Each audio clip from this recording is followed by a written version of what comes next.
Aroma persaingan kian menguar di udara Palu, bahkan terasa hingga ke pelosok Nusantara. Tanggal 5 Juni telah dilingkari merah di kalender para pecinta sepak bola tanah air. Hari itu, di rumput hijau kebanggaan, Stadion Utama Gelora Bung Karno, Timnas Indonesia akan menjamu tantangan dari tembok kokoh bernama Cina. Lanjutan babak ketiga kualifikasi Piala Dunia Zona Asia ini bukan sekadar pertandingan, melainkan panggung pertaruhan harga diri dan asa untuk mengukir sejarah baru. Di balik gemuruh latihan dan strategi yang dirancang matang oleh kedua tim, ada denyut nadi persiapan yang tak kalah sibuk. PSSI, sebagai induk organisasi sepak bola Indonesia, memanggul tanggung jawab besar. Bukan hanya soal kesiapan tim Garuda di lapangan, melainkan juga logistik, keamanan, dan yang tak kalah penting, tiket untuk para supporter fanatik yang haus menyaksikan langsung perjuangan merah putih. Air bah yang tak terbendung. 80% tiket yang dilepas PSSI ke pasaran langsung ludes dalam hitungan jam. Sebuah pemandangan yang lumrah di setiap laga kandang Timnas, namun kali ini terasa lebih istimewa. Ini adalah sinyal dukungan yang membara, energi tak terbatas yang siap dialirkan dari tribun ke lapangan. Namun, di tengah euforia penjualan tiket yang fantastis, terselip sebuah riak kecil yang datang dari seberang lautan. Para supporter tim tamu, fans Cina, melayangkan protes keras. Inti keluhan mereka sederhana namun menusuk. Harga tiket yang dijual kepada mereka terasa mencekik leher. Sebuah ironi yang tak terhindarkan, mengingat panasnya rivalitas dan memori pahit pertemuan sebelumnya. Seolah ada skenario tersembunyi di balik kebijakan harga tiket ini. Bisik-bisik mulai terdengar, menduga bahwa mahalnya tiket bagi supporter Cina adalah sebuah balasan yang terukur. Ingatan akan perlakuan kurang mengenakan yang pernah diterima supporter Garuda di kandang lawan, seolah menjadi pembenaran atas kebijakan yang kini diterapkan. Sebuah laga yang bahkan sebelum peluit pertama berbunyi, sudah diwarnai intrik dan tensi tinggi di luar lapangan. Di setiap sudut ruang, bendera berkibar, langit jadi saksi, inilah saatnya kita raih mimpi. Kemenangan sempurna, teriakan menggema, semangat juara, membakar jiwa. Kemenangan sempurna, dunia bersorak. Oktober tahun lalu masih membekas jelas dalam ingatan para penggawa Garuda dan jutaan pasang mata yang berharap. Bertandang ke negeri tirai bambu, Indonesia harus menerima kenyataan pahit, menyerah dengan skor tipis 2-1. Sebuah hasil yang terasa seperti petir di siang bolong, mengingat keyakinan yang sempat membumbung tinggi akan kemampuan Timnas menaklukkan Cina. Namun, sepak bola memang seringkali menyajikan kejutan yang tak terduga. Kesalahan strategi, demikian analisis tajam dari berbagai pihak, menjadi biang keladi kekalahan tersebut. Shin Tae-yong, sang arsitek tim asal Korea Selatan, tak luput dari sorotan tajam kekecewaan para supporter. Kekalahan itu bukan hanya meruntuhkan mental, tetapi juga memperkecil secercah harapan untuk melangkah lebih jauh di kancah kualifikasi Piala Dunia. Mimpi untuk melihat Garuda terbang tinggi di panggung dunia terasa semakin jauh. Untungnya, mental baja para pemain Timnas Indonesia tak mudah dipatahkan. Di laga-laga selanjutnya, mereka mampu bangkit dan meraih hasil positif. Meski sempat takluk di hadapan kekuatan Jepang yang superior, semangat juang kembali membara saat menjamu Arab Saudi. Kemenangan meyakinkan 2-0 atas Green Falcons kembali menyulutkan asa, membuka kembali celah harapan untuk lolos ke babak selanjutnya. Namun, laga melawan Cina di kandang mereka bukan hanya meninggalkan luka kekalahan di lapangan. Para supporter Indonesia yang hadir langsung di stadion juga harus menelan pil pahit perlakuan kurang mengenakan dari tuan rumah. Sebuah pemandangan yang membuat hati miris, atribut-atribut kebanggaan merah putih dipaksa ditanggalkan oleh supporter Cina. Dalam kondisi sebagai tamu dan kalah jumlah, para supporter Indonesia hanya bisa pasrah mengikuti permintaan tersebut. Momen ini kemudian viral di media sosial, membakar semangat solidaritas dan tekad untuk membalas perlakuan tersebut di kandang sendiri kelak. Luka lama di tanah Cina kini menjadi bara yang siap disulutkan di Gelora Bung Karno. Langit jadi saksi, inilah saatnya kita raih mimpi. Kemenangan sempurna, teriakan menggema, semangat juara, membakar jiwa. Kemenangan sempurna, dunia bersorak, inilah waktunya kita buktikan semua. Hey!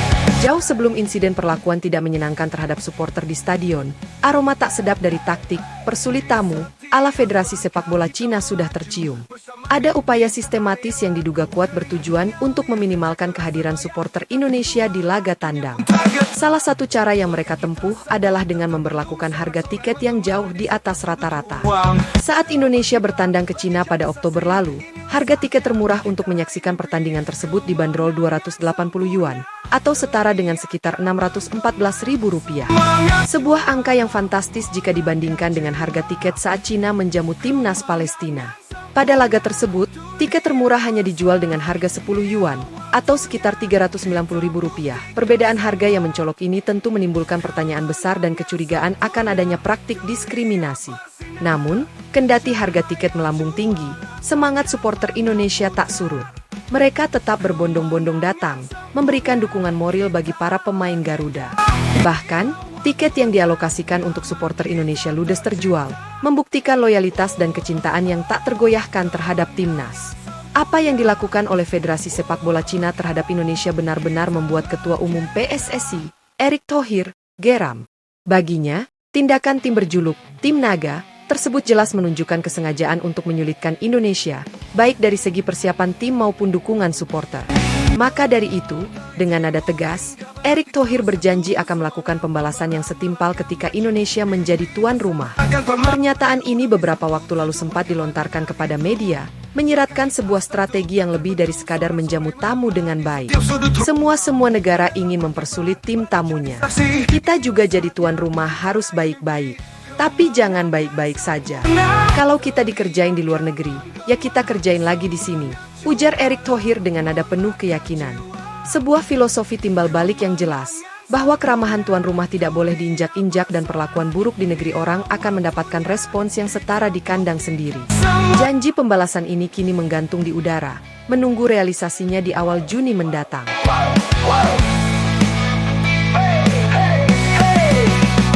Setiap langkah kita melaju bersama mimpi, tak ada yang ragu. Keringat mengalir, kerja keras terbayar, kita tim juara, dunia pun tergetar.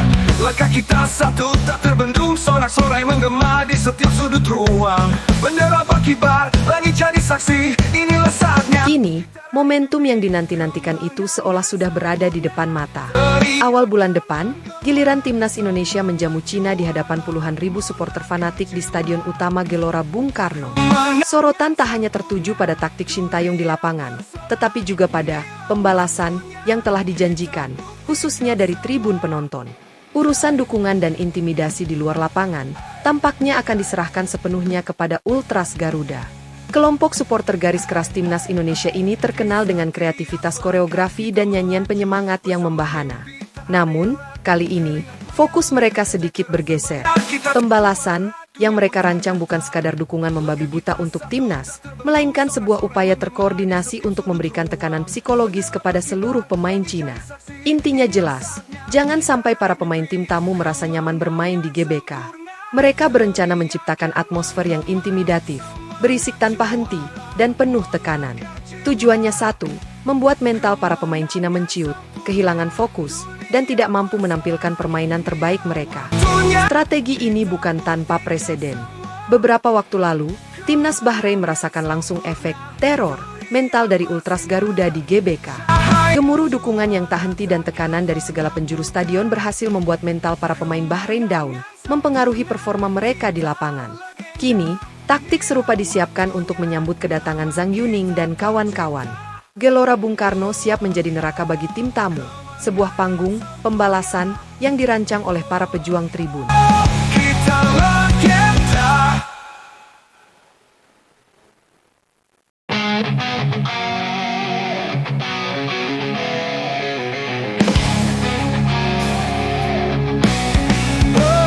Dari timur hingga barat kita bersatu, semangat membara melangkah maju. Mimpi besar takkan pernah layu demi satu tujuan kemenangan itu. Beberapa waktu berselang, PSSI membuat sebuah pengumuman yang cukup menarik perhatian, bahkan memicu perdebatan di kalangan supporter. Mereka memutuskan untuk mengalokasikan jatah sebanyak 3.000 tiket khusus bagi para pendukung timnas Cina yang berdomisili di Indonesia. Langkah ini sontak disambut baik oleh komunitas warga negara Cina yang tinggal di tanah air. Mereka menyatakan kesiapan untuk hadir langsung di stadion, memberikan dukungan kepada Zhang Yuning dan rekan-rekannya. Sebuah pemandangan yang tentu akan menambah warna dalam tensi rivalitas di lapangan. Namun, kebahagiaan para calon supporter tim tamu itu tak berlangsung lama. Setelah mendengar rincian harga tiket yang ditetapkan PSSI untuk mereka, gelombang protes langsung bermunculan. Intinya sama dengan keluhan supporter Indonesia sebelumnya di Cina, harga tiket yang dianggap terlalu mahal. PSSI menjelaskan bahwa harga tiket untuk supporter Cina akan diambil dari nilai tengah antara harga tiket termurah dan termahal untuk kategori supporter tuan rumah. Ini berarti, perkiraan harga tiket bagi fans Cina berkisar antara Rp600.000 hingga Rp1,2 juta. Sebuah nominal yang jelas lebih tinggi dibandingkan harga tiket termurah saat pertemuan pertama di Cina. Tak pelak, banyak yang kemudian menginterpretasikan kebijakan harga tiket ini sebagai bagian dari pembalasan yang dijanjikan oleh PSSI. Sebuah respons yang mungkin dianggap setimpal atas perlakuan serupa yang pernah dialami supporter Garuda di negeri tirai bambu. Di sisi lain, PSSI juga menegaskan bahwa alokasi tiket untuk supporter Cina dipisahkan dari kuota untuk supporter Indonesia. Kabar terbaru mengenai penjualan tiket disampaikan langsung oleh Arya Sinulinga, salah satu anggota Komite Eksekutif, Exco, PSSI. Ia mengungkapkan bahwa 80% dari total tiket yang dijual melalui platform Livin by Mandiri untuk semua kategori telah ludes terjual dalam waktu singkat. Kami akan buka lagi penjualan di kitagaruda.id untuk sisa 20%. Jadi masih ada kesempatan kepada penonton dan supporter untuk membeli tiket.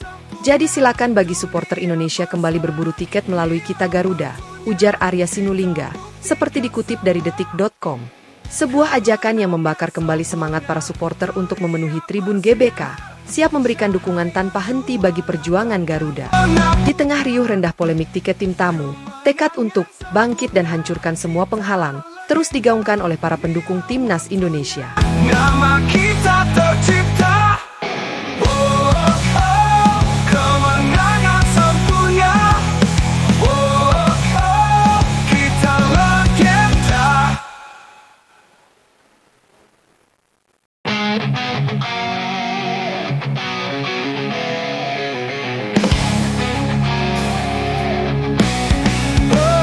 Dari timur hingga barat kita bersatu, semangat membara melangkah maju. Mimpi besar takkan pernah layu demi satu. Di tengah riuh rendah persiapan dan intrik di luar lapangan, sebuah pertanyaan menarik muncul di benak banyak orang.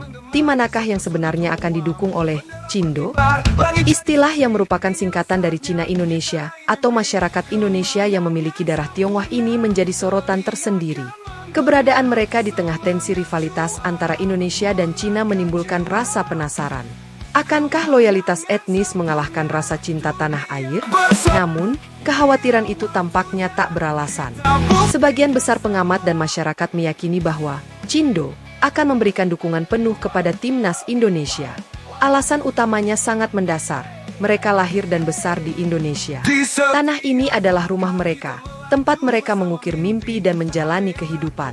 Oleh karena itu, tidak ada alasan lain bagi mereka untuk tidak berdiri tegak di belakang Garuda, membela Panji Merah Putih. Dugaan ini bahkan sudah terbukti pada pertandingan Indonesia melawan Bahrain beberapa waktu lalu. Banyak anggota komunitas Cindo terlihat larut dalam euforia kemenangan, ikut melakukan selebrasi kegembiraan saat Ramadan Sananta, kala itu masih bernama Romel Morales, berhasil menjebol gawang lawan. Momen tersebut menjadi penegas bahwa ikatan kebangsaan dan rasa memiliki terhadap Indonesia jauh lebih kuat daripada sekadar kesamaan etnis. Yang pasti, untuk urusan dukungan supporter, timnas Indonesia tak perlu merasa khawatir. Gelora Bung Karno diprediksi akan dipenuhi oleh lautan merah putih yang siap bersatu padu memberikan semangat tanpa henti. Yang terpenting kini adalah bagaimana dukungan luar biasa dari tribun dapat diterjemahkan menjadi performa maksimal di lapangan. Kemenangan atas Cina akan menjadi modal berharga, menjaga asa untuk melaju ke babak keempat kualifikasi Piala Dunia tetap menyala. Jalan menuju Qatar memang terjal dan penuh rintangan, namun dengan dukungan solid dari seluruh elemen bangsa, termasuk para Cindo, Garuda diharapkan mampu terbang tinggi, melampaui segala penghalang. Demikianlah gambaran situasi terkini menjelang laga panas antara Indonesia dan Cina. Sebuah pertandingan yang bukan hanya mempertaruhkan 3 poin krusial, tetapi juga syarat akan emosi, rivalitas, dan tekad untuk membalas harga diri bangsa. Protes supporter Cina atas pembalasan, harga tiket dari Indonesia hanyalah salah satu bumbu dalam drama yang siap tersaji di Gelora Bung Karno. Kita tunggu saja, siapa yang akan tertawa paling akhir. Punah kita